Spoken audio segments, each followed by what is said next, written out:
Imaginez-vous un matin glacial de février 1912 à Paris. Le ciel est d'un gris menaçant.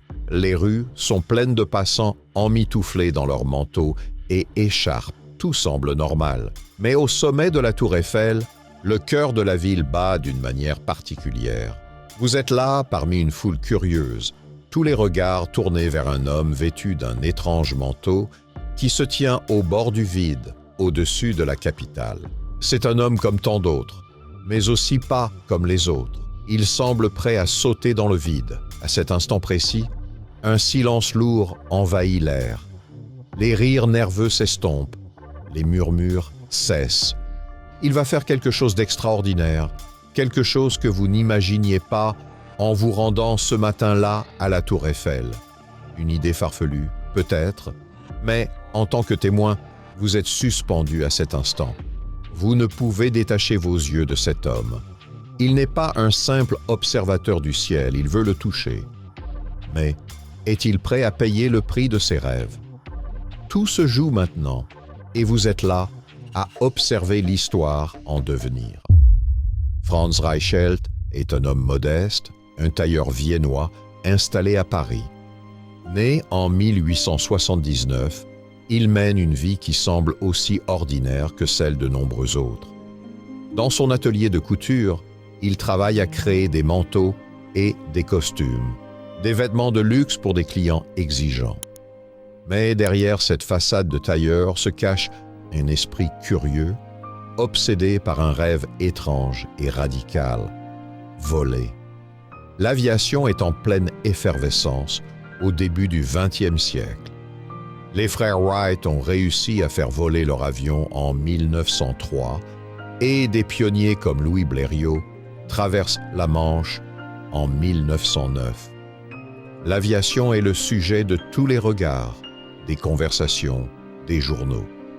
Les hommes commencent à défier la gravité et la société voit dans l'avion l'avenir du transport, de la guerre et de l'exploration.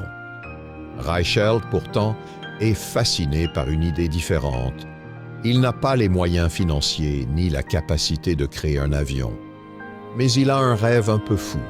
Pourquoi ne pas inventer un parachute portable, un vêtement qui permettrait à quiconque, en cas de chute, de se sauver en ouvrant un parachute intégré dans son manteau? Pourquoi ne pas faire d'un simple vêtement un dispositif de sauvetage? Il passe des mois à imaginer, à expérimenter, à créer. Son manteau parachute est un vêtement complexe, un mélange de soie et de tissu fin, avec des câbles et des systèmes qui, une fois déployés, devraient en permettre à son utilisateur de ralentir sa chute. Reichelt, avec une confiance presque aveugle en son génie, croit que son invention changera le monde. Pourtant, tout le monde autour de lui, des ingénieurs aux autres inventeurs, lui rit au nez. L'idée de concevoir un manteau parachute semble absurde. Reichelt est vu comme un rêveur, un homme un peu déconnecté de la réalité. Mais peu importe, son esprit est obsédé et son rêve devient plus qu'une idée, c'est une mission. Reichelt se convainc qu'il sera celui qui résoudra ce problème de la chute libre.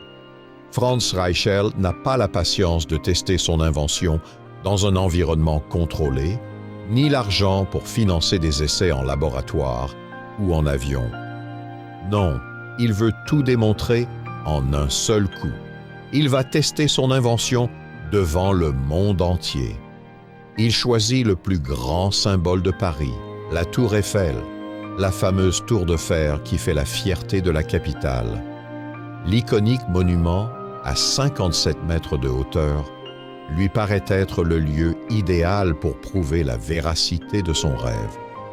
Le 4 février 1912, Franz Reichelt se rend sur le Champ de Mars, où des centaines de personnes l'attendent. Des journalistes, des curieux, des passants sont là, attirés par les rumeurs de cet inventeur fou. Dans l'air froid de l'hiver, il commence à se préparer, entouré de regards curieux mais sceptiques. Il s'habille avec son manteau parachute, une combinaison étrange, un mélange de vêtements ordinaires et de matériaux technologiques. Un large déploiement de fils et de tissus pendent autour de lui. Des photographes capturent chaque mouvement, chaque ajustement. Les spectateurs murmurent. Certains rient nerveusement. L'homme va-t-il réellement sauter? L'adrénaline monte à chaque seconde. Franz Reichelt est conscient que tout le monde le regarde, mais dans sa tête, il ne doute pas. Ce saut n'est pas juste pour lui. C'est pour l'avenir. C'est pour l'humanité. Il se place sur la balustrade du premier étage de la Tour Eiffel, un endroit où les visiteurs se tiennent habituellement pour observer Paris. Là, il s'arrête un instant, prend une grande inspiration et regarde la foule. Les regards sont perçants, l'air lourd d'anticipation. Il ne peut plus reculer. La gravité est l'ennemi de ses rêves, mais son esprit est résolu. Le vent souffle, la tension monte. Reichelt, tout en gardant son calme, s'élance dans le vide. Un instant suspendu. Puis, la réalité reprend son cours. La chute, rapide, inexorable. Le manteau parachute déployé ne remplit pas sa fonction. Il se désintègre sous l'impact du vent, ne ralentit en rien la descente. Les spectateurs n'ont pas le temps de crier.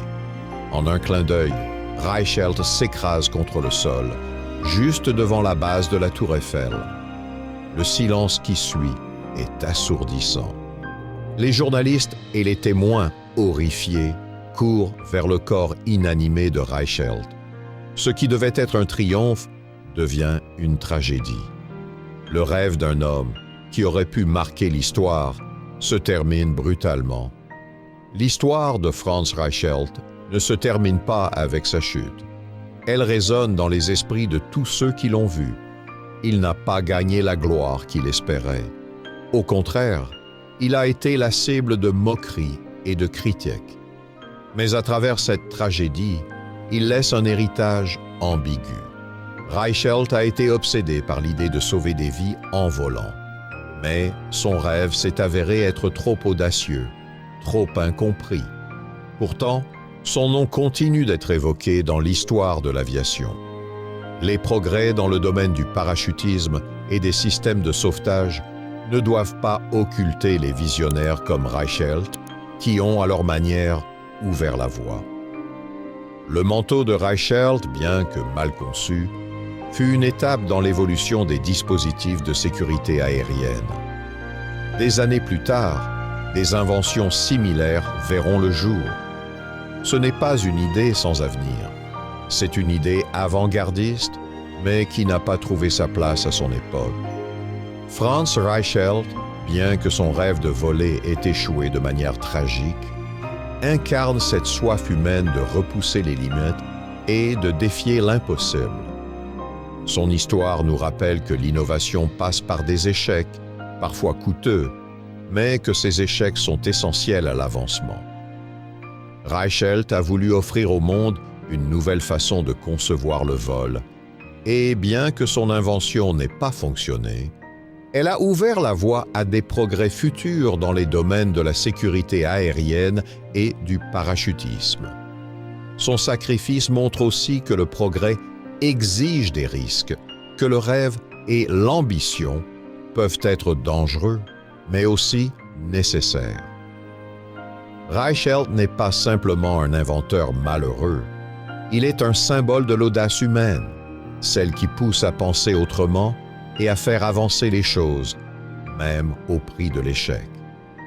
Aujourd'hui, chaque fois qu'un parachutiste saute ou que nous volons, une part de son rêve perdure, comme un témoignage de l'esprit pionnier et de la persévérance face à l'adversité. Reichelt, à sa manière, a fait voler l'imaginaire.